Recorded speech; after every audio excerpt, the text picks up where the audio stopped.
Às vezes nós achamos que por sermos cristãos, nós estamos isentos de sofrermos nesse mundo, de padecermos com enfermidades no corpo e na alma, mas quando Jesus nos disse que nós teríamos aflições aqui nessa terra, ele não nos iludiu, ele falou a verdade, já nos preparou de antemão, então isso não deveria nem nos assustar. Mas nós insistimos em nos enxergarmos muitas vezes como super-heróis, como super crentes, como se nós estivéssemos totalmente blindados a respeito dessa vida. Não estamos, estamos sujeitos aos males. E hoje eu quero contar um pouquinho para vocês qual foi a minha experiência com a síndrome do pânico, com a crise de ansiedade. Eu vou tentar ser breve, porque não dá para contar com riqueza de detalhes num vídeo só, mas eu vou tentar explicar, contar para vocês. Bom, tudo começou em 2013, quando eu comecei a ter certas sensações que eu nunca tinha tido no meu corpo, no meu coração, na minha mente, na minha alma.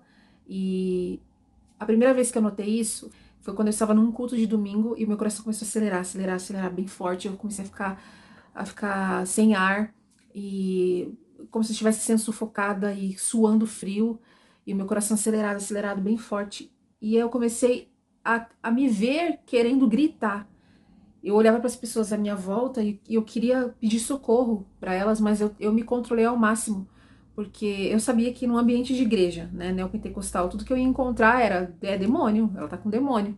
Então eu me via gritando, assim, sabe? Como se eu quisesse falar: pelo amor de Deus, me tirem daqui, me tirem daqui. E essa época, esse ano de 2013, foi um ano muito decisivo para a minha vida. Foi inclusive o ano que eu saí, que eu deixei tudo, ministério, a carreira de cantora, o gospel, eu deixei tudo, abandonei tudo, como eu já contei aqui inúmeras vezes para vocês, né? E foi um ano muito complicado na minha família, com a saúde do meu pai também. Foi bem complicado. 2013 foi de muito estresse, de muita preocupação. E tudo isso, acredito que desencadeou, sim, esse problema emocional. Só que o que mais pesava para mim era a decisão que eu tinha que tomar, que eu já sabia que eu tinha que tomar. E eu ficava protelando, brigando com Deus de certa forma, empurrando com a barriga. Eu sabia que eu tinha que sair, porque meu tempo ali já havia se esgotado. E eu não conseguia conversar com o missionário. Todo final de semana era a mesma coisa. Eu ficava empurrando, não, final de semana que vem eu falo, eu falo, eu falo, eu falo. E nisso foi passando o tempo.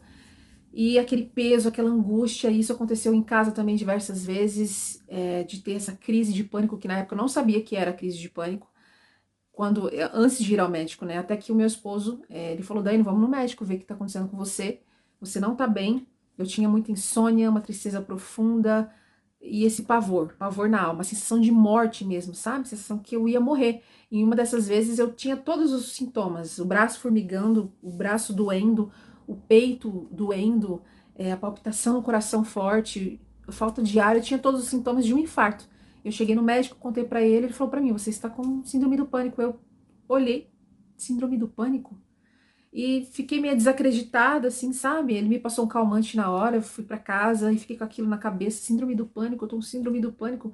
Foi bem confuso vivenciar esse momento na minha vida, e engraçado que era uma fase que eu estava muito bem com Deus, muito fervorosa, orando muito, minha vida diante de Deus. E isso quebra alguns conceitos, né, de que, se a pessoa passa por dificuldade no corpo, na alma, alguma doença, alguma enfermidade, é porque tá no pecado. Se tá passando provação, é porque tá no pecado, ou é demônio, é o Satanás. Não, gente, não. E nós temos exemplos inúmeros na Bíblia de homens de Deus que passaram por isso, por provação na alma, por desespero no coração, por tristeza, por angústia, e nem por isso deixaram de ser de Deus. Ainda mais nós, né, nessas épocas tão sombrias, e de tanta informação, e de tanto lixo sendo jogado na nossa cabeça o tempo inteiro, nós estamos vulneráveis, suscetíveis a isso, sim. E nos cultos isso aconteceu diversas vezes, né, de eu estar ali de pé, esperando, porque o missionário escolhia quem que ia cantar, como eu falei, tentava me controlar, tentava não deixar transparecer que eu estava passando mal, literalmente passando mal, e quando eu não estava aguentando mais ficar ali de pé, porque a gente participava também de inúmeros cultos, né? No domingo era quase 8 cultos, se eu não me engano era 8, já passou algum tempo, eu não consigo lembrar exatamente. E, né, eu fazendo de tudo para as pessoas não notarem, não perceberem que eu estava passando mal mesmo. E eu ali de pé, esperando, né, para ver se realmente o missionário ia chamar para cantar. E eu suando frio, passando mal, pedindo para Deus: não deixe ele me chamar, não deixe ele me chamar. E quando eu via que não tinha como controlar, quem conhece essa de São Paulo vai saber o que eu tô falando. Eu entrava para a portinha do 121, pegava o copo com água, sentava no sofazinho e ficava tentando me acalmar, tentando voltar a mim, né? E tentando fazer o máximo possível para que as pessoas que estavam ali no ambiente não percebessem. Porque eu sabia que eu não tinha como contar isso para ninguém. Claro que iam me dizer que era capeta, que era demônio. Eu cheguei a me questionar eu mesma. Será que eu tô com demônio? Será que eu tô com capeta? Porque assim eu aprendi, né? Tudo é demônio, tudo é demônio. Então, aí quando eu me acalmava, né? Eu via condições de descer novamente. E engraçado que, um detalhe, uma pessoa sempre falava a mesma coisa para mim. O que você tá fazendo aqui? Parece que essa pessoa adivinhava os dias que eu tava mal e vinha com esse argumento. O que você tá fazendo aqui? Desce lá pro homem te ver. Quem não é visto não é lembrado. Eu não suportava ouvir essa frase.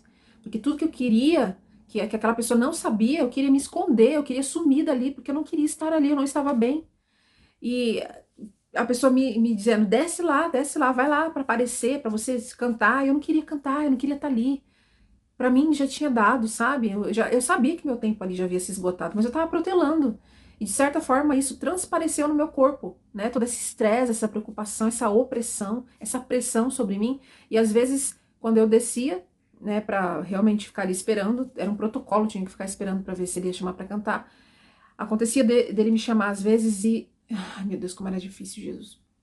E eu subia tremendo, assim, sabe? Tremendo por dentro, embora eu não transparecesse, eu conseguia controlar de certa forma, mas eu tava tremendo, eu tava angustiada. E quando ele pedia a música da academia, a famosa música Louve, que infelizmente não tinha nada a ver comigo, não tinha a ver comigo, não tinha nada a ver comigo, embora eu tenha tentado extrair o máximo de verdade em todas as canções que eu cantei, os momentos que eu cantei, foi muito difícil, eu tinha que dançar e alegrar o povo, então assim, imagina, e eu ficava ali, sabe, com o meu coração destruída. Eu falava, Deus, essas pessoas não estão vendo, não estão vendo o que está acontecendo aqui dentro de mim, mas o Senhor sabe. E eu não sou atriz, eu não consigo fingir, Senhor, me ajuda, me perdoa por estar, de certa forma, sendo falsa, hipócrita. Eu não estou bem, eu não quero estar aqui, o Senhor já me disse que não é mais para eu estar aqui, o que eu estou fazendo aqui?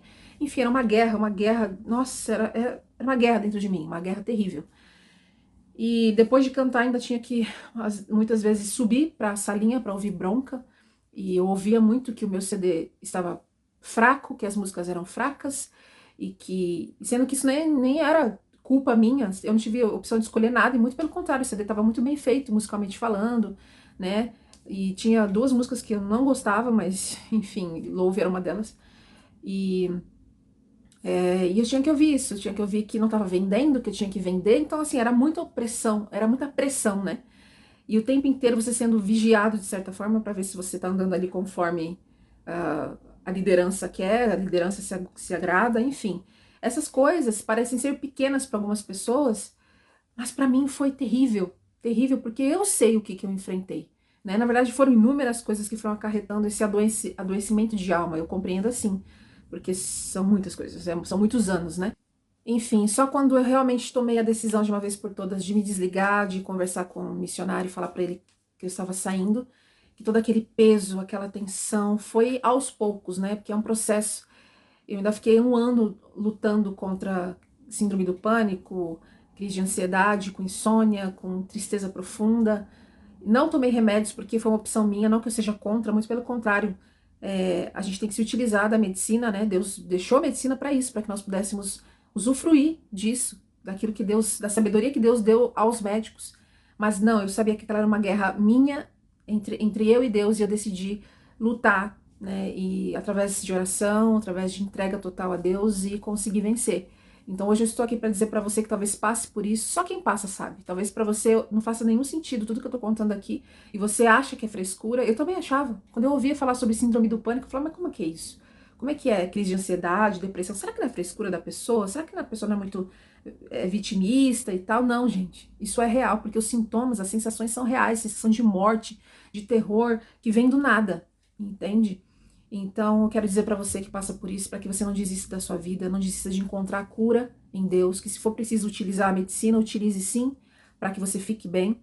Mas, assim como eu encontrei na palavra de Deus, assim como eu encontrei o refúgio no Senhor, você também pode achar. Por isso que a gente tem que cuidar do nosso devocional, da nossa vida com Deus, da nossa comunhão com Ele, para que nosso espírito esteja forte o suficiente para poder resistir a todas essas tentações, a essas dificuldades da vida. E talvez fique o questionamento na cabeça de algumas pessoas de que, se você não tinha paz para tomar tal decisão da sua vida, de largar tudo, então acho que significa que não era de Deus. Você não tinha paz, você não sentia paz, estava perturbada de certa forma, mas aí é que está o X da questão. Quem disse para você que tudo aquilo que você for fazer tem que ser movido pelo sentimento? Quem disse que a fé é sentimento? Quem disse que você tem que sentir paz para poder tomar alguma decisão que você já sabe que é do Senhor, que provém de Deus? Quem disse para você? Jesus no Getsemane é um exemplo vivo disso. Ele estava suando gotas de sangue, ele estava em profunda agonia, em profunda tristeza, em profundo terror no seu coração, no seu espírito, e ainda assim estava indo cumprir a vontade de Deus. Quem disse que ele sentiu paz naquele momento?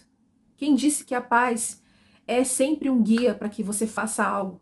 Se você estiver esperando sentir alguma coisa, você não faz nada.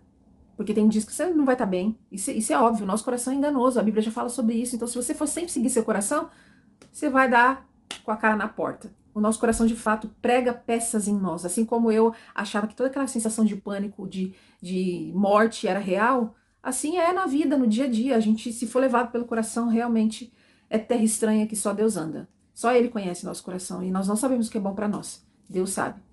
Então eu queria dizer para você que passa por isso, que não desista de encontrar a cura no Senhor, ainda que você não encontre compreensão, que a maioria das pessoas não compreendem, que te taxem de fraco, de vítima, Deus te entende. Se sua vida está diante do Senhor, você não deixa de ser de Deus por isso, você não deixa de pertencer a Cristo por estar enfrentando um deserto na sua vida, na sua alma, no seu corpo, e eu desejo que você se erga, Deus te abençoe e te fortaleça, que você possa vencer o seu eu, porque não sei você, mas o meu maior inimigo sou eu mesma. E que o Senhor nos guarde de nós mesmos e nos livre de todos os terrores da nossa alma e nosso coração que é enganoso.